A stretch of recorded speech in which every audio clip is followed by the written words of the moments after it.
इस बीमारी को समझने के लिए आज थोड़ा सा हम ब्रेन केमिस्ट्री को समझ लेते हैं कि दिमाग के अंदर ऐसा क्या है जो एक व्यक्ति को जो नॉर्मल था उसको नशे की डिपेंडेंसी में लेकर जाता है और उसको बार बार नशा करने की ज़रूरत महसूस होती है, जबकि उसके बहुत सारे नुकसान होते फिर भी वो उस चीज़ को करना चाहता है।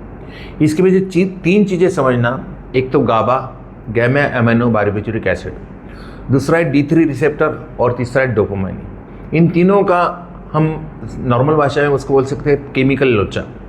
ये होता क्यों है? इसका एक कारण ये है कि बार बार रिपीटेडली नशे का सब्सटेंस लेने से, ये बड़ा अनफॉर्चुनेट है, ये हर किसी के साथ हो ज़रूरी नहीं है। जब 100 लोग नशा शुरू करते हैं तो उसमें 8 से 10 लोगों के अंदर ये बदलाव जो नहीं होना चाहिए वो हो जाता है और इसको बीमारी कहा जाता है। गाबा ये वो केमिकल होता है दिमाग में जो आपका ब्रेक सिस्टम होता है, जिसकी वजह से आपका जो सोचना और फिर रिएक्ट करना, सोचना और रिस्पॉन्ड करना, ये काम करता है। ये ब्रेक आपको विवेक की तरह काम करता है, विवेकपूर्ण तरीके से आप डिसीजन ले पाते हो। डोपामाइन जो रहता है वो फील गुड दिलाता है, रिवार्ड सिस्टम एक्टिवेट होती है, डोपामाइन से आपको अच्छा फील होता है, महसूस होता है। रिवार्ड सिस्टम का काम डोपामाइन का है। जो अच्छा फीलिंग अंदर जो आता है वो डोपामाइन की वजह से आता है। डोपामाइन बाइंड होता है D3 के साथ में। बार बार रिपीटेडली नशा करने के बाद जब एडिक्शन की तरफ आदमी चला जाता है तब उस समय D3 की संख्या जो है वो धीरे धीरे बढ़ने लगती है। साथ साथ नई न्यूरल पैटर्न्स बन जाते हैं, नशे की तरफ जाने के अलग अलग मेमोरीज बन जाती हैं। जब इस बीमारी में आदमी पूरी तरह से व्यस्त हो जाता है, घुस जाता है पूरी तरह से, या कहते हैं डिपेंडेंसी में चला जाता है, उस समय कहीं ना कहीं D3 की संख्या इतनी बढ़ जाती है और वो गाबा को परेशान करती है, गाबा को फेल करती है। आप सोचते तो कि मेरे को एक ही क्वार्टर पीना, लेकिन पीने के बाद आपके 2-3 कब हो जाते पता नहीं चलता। आपको जो करना नहीं है या जो बोलना नहीं है वो चीज़ आपको विवेक बताता है, लेकिन विवेक जो है वो समय सो रहा है। विवेक आपका काम नहीं करता है क्योंकि यहाँ पर D3 की संख्या बहुत ज़्यादा बढ़ गई है। कहीं ना कहीं आप केयरलेस हो जाते हो। बाद में पश्चाताप ज़रूर होता है कि ये नहीं बोलना चाहिए था या ये नहीं करना चाहिए था, लेकिन उस समय वो चीज़ें, खर्चा मुझे इतना नहीं करना चाहिए था, इसको उधार पैसे नहीं देना चाहिए था, ये फैसला मुझे नहीं करना चाहिए था, ये कर्जा मुझे नहीं लेना चाहिए या कर्जा नहीं देना चाहिए था। लेकिन ये सब फैसले, ब्रेक सिस्टम कमज़ोर या ख़त्म हो जाती, इसकी वजह से ये सिस्टम, ये चीज़ होती है। दूसरे दिन नशा जब उतरता है उस समय जो D3 है वो फिर से नशा डिमांड करता है ताकि डोपामाइन की मात्रा बढ़ जाए और वो नॉर्मल फील करे।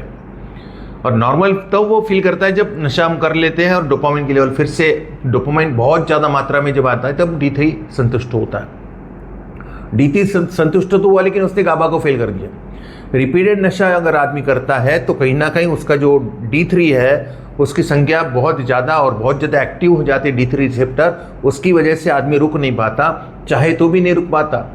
उसकी वजह से उसके भयंकर नुकसान होते हैं। D3 को आपको कंट्रोल में करने के लिए, D3 की संख्या जो बढ़ी हुई संख्या उसको फिर से नॉर्मल करने के लिए कम से कम लगते 30 से 90 दिन। अगली केस में लगते हैं 6 महीने से लेकर 8 महीने तक, कुछ केस में लगते हैं 12 से 14 महीने तक, इन एक्सट्रीम केस लगते हैं 2 साल तक। तब कहाँ जाके संख्या नॉर्मल तक जाती है। ये प्रोसेस बड़ा धीमा होता है।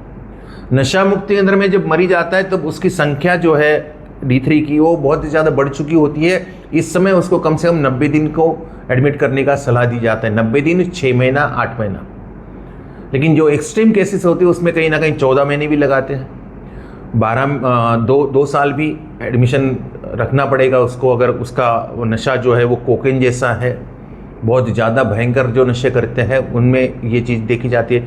2 साल का कम से कम एब्स्टिनेंस होना ज़रूरी है।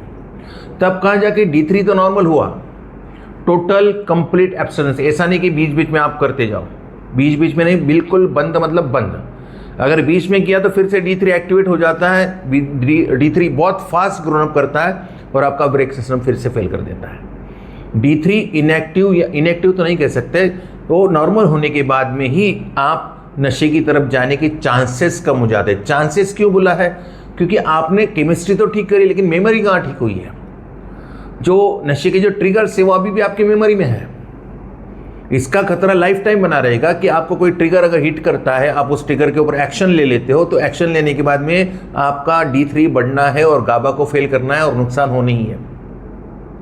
यही एक वजह होती है कि आदमी एब्सटेंस में रहता है 90 दिन, 6 महीना, साल भर, 2 साल, 3 साल, और जब वो नशा करता है तो उसका ब्रेक सिस्टम फेल हो जाता है, क्योंकि यहाँ पर D3 एक केमिस्ट्री है और मेमोरी एक अलग बात होती है। मेमोरी जो न्यूरल पैटर्न्स जो बने हुए रहते हैं वो कहीं ना कहीं दिमाग के अंदर मेमोरी के रूप में वहीं बैठे हैं।